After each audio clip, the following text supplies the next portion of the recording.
जिंदगी भी कमबख्त कभी कभी अजीब से मोड़ पर ले आती है। ऐसे हालातों से सामना करवा देती है जिसकी कल्पना तो क्या कभी ख्याल भी नहीं कर सकते।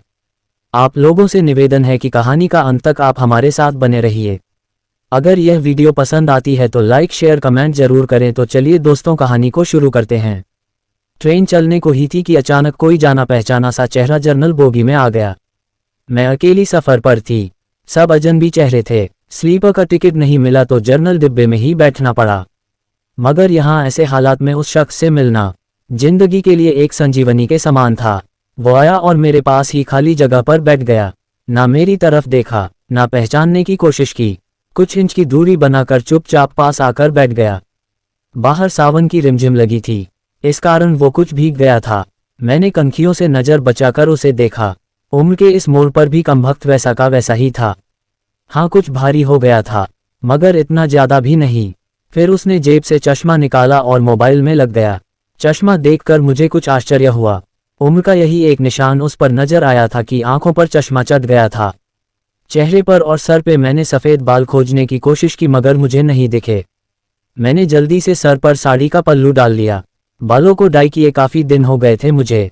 ज़्यादा तो नहीं थे सफ़ेद बाल मेरे सर पे, मगर इतने ज़रूर थे कि गौर से देखो तो नजर आ जाए। मैं उठकर बाथरूम गई, हैंडबैग से फेस वॉश निकाला, चेहरे को ढंग से धोया, फिर शीशे में चेहरे को गौर से देखा। पसंद तो नहीं आया मगर अजीब सा मुंह बनाकर मैंने शीशा वापस बैग में डाला और वापस अपनी जगह पर आ गई।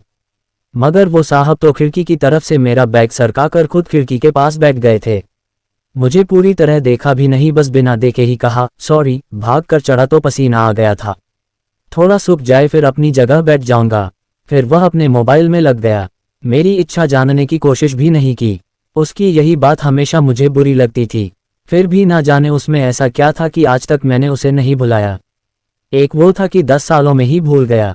मैंने सोचा शायद अभी तक गौर नहीं किया, पहचान लेगा। थोड़ी मोटी हो गई हूँ, शायद इसलिए नहीं पहचाना। मैं उदास हो गई। जिस शख्स को जीवन में कभी भुला ही नहीं पाई उसको मेरा चेहरा ही याद नहीं।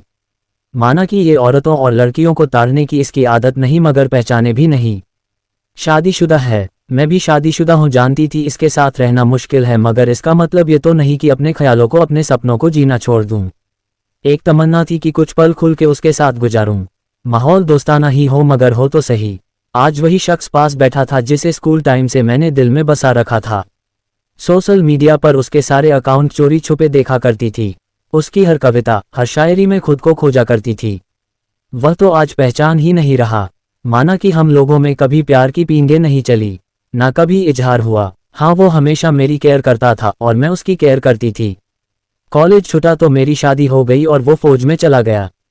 फिर उसकी शादी हुई। जब भी गांव गई उसकी सारी खबर ले आती थी। बस ऐसे ही जिंदगी गुजर गई। आधे घंटे से ऊपर हो गया। वो आराम से खिड़की के पास बैठा मोबाइल में लगा था। देखना तो दूर, चेहरा भी ऊपर नहीं किया। मैं कभी मोबाइल में देखती, कभी उसकी तरफ।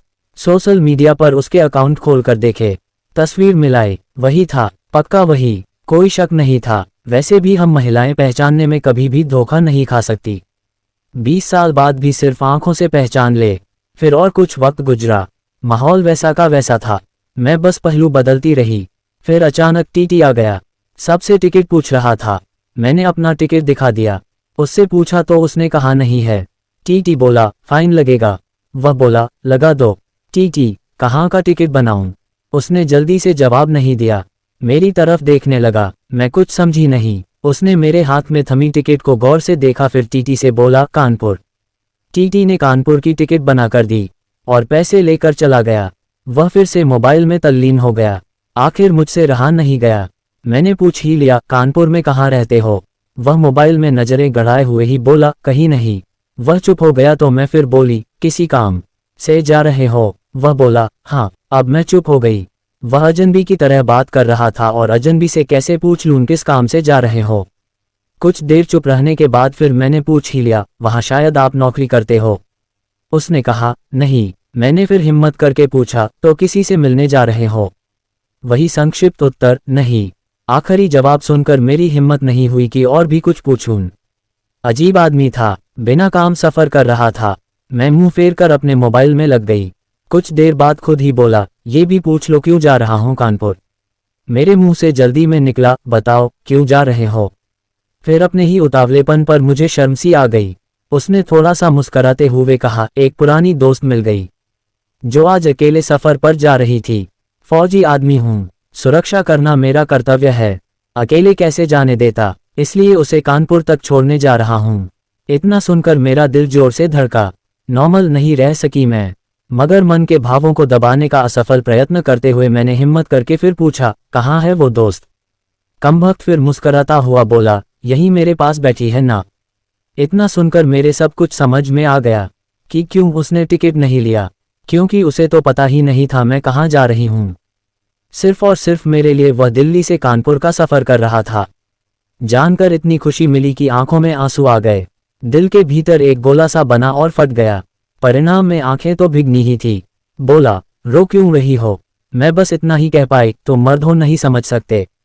वह बोला, क्योंकि थोड़ा बहुत लिख लेता हूँ, इसलिए एक कवि और लेखक भी हूँ, सब समझ सकता हूँ। मैंने खुद को संभालते हुए कहा, शुक्रिया मुझे पहचानने के लिए और मेरे लिए इतना टाइम निकालने के लिए। वह बोला, प्लेटफॉर्म पर अकेली घूम रही थी, कोई साथ नहीं दिखा तो आना पड़ा। कल ही रक्षाबंधन था, इसलिए बहुत भीड़ है, तुमको यूं अकेले सफ़र नहीं करना चाहिए। क्या करती, उनको छुट्टी नहीं मिल रही थी और भाई यहाँ दिल्ली में आकर बस गए। राखी बांधने तो आना ही था। मैंने मजबूरी बताए, ऐसे भाइयों को राखी बांधने आए हो जिनको ये भी फिक्र नहीं कि बहन इतना लंबा सफ़र अकेले कैसे करेगी। भाई शादी के बाद भाई रहे ही नहीं, भाभीयों के हो गए, मम्मी पापा रहे नहीं, कहकर मैं उदास हो गई।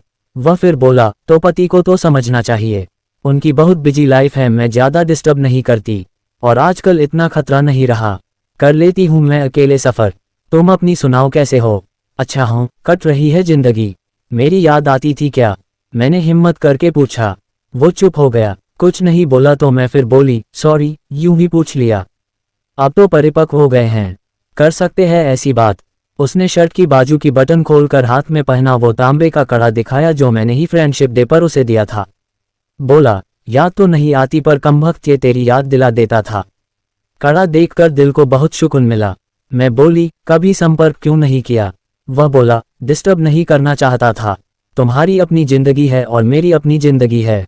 मैंने डरते डरते पूछा, तुम्हें छू लूं। वह बोला, पाप नहीं लगेगा। मैं बोली, नहीं, छूने से नहीं लगता। और फिर मैं कानपुर तक उसका हाथ पकड़कर बैठी रही। बहुत सी बातें हुई। जिंदगी का एक ऐसा यादगार दिन था जिसे आखिरी सांस तक नहीं भुला पाऊंगी। वह मुझे सुरक्षित घर छोड़कर गया, रुका नहीं, बाहर से ही चला गया। जम्मू थी उसकी ड्यूटी, चला गया। उसके बाद उससे कभी बात नहीं हुई, क्योंकि हम दोनों ने एक दूसरे के फ़ोन नंबर नहीं लिए। हालांकि हमारे बीच कभी भी नापाक कुछ भी नहीं हुआ, एक पवित्र सा रिश्ता था, मगर रिश्तों की गरिमा बनाए रखना जरूरी था। फिर ठीक 1 महीने बाद मैंने अखबार में पढ़ा कि वो देश के लिए शहीद हो गया। क्या गुजरी होगी मुझ पर वर्णन नहीं कर सकती, उसके परिवार पर क्या गुजरी होगी पता नहीं। लोकलाज के डर से मैं उसके अंतिम दर्शन भी नहीं कर सकी। आज उससे मिले 1 साल हो गया है। आज भी रक्षाबंधन का दूसरा दिन है, आज भी सफ़र कर रही हूँ। दिल्ली से कानपुर जा रही हूँ, जानबूझकर जर्नल डिब्बे का टिकट लिया है मैंने। अकेली हूँ, न जाने दिल क्यों आस पाले बैठा है कि आज फिर आएगा और पसीना सुखाने के लिए उसी खिड़की के पास बैठेगा। एक सफ़र वो था जिसमें कोई हम सफ़र था, एक सफ़र आज है जिसमें उसकी यादें हम सफ़र है। बाकी जिंदगी का सफर जारी है, देखते हैं कौन मिलता है कौन साथ छोड़ता है। दोस्तों, ये कहानी यहीं समाप्त होती है। वीडियो के अंत तक बने रहने के लिए आपका दिल से धन्यवाद। वीडियो पसंद आए हो तो लाइक शेयर कमेंट जरूर करें।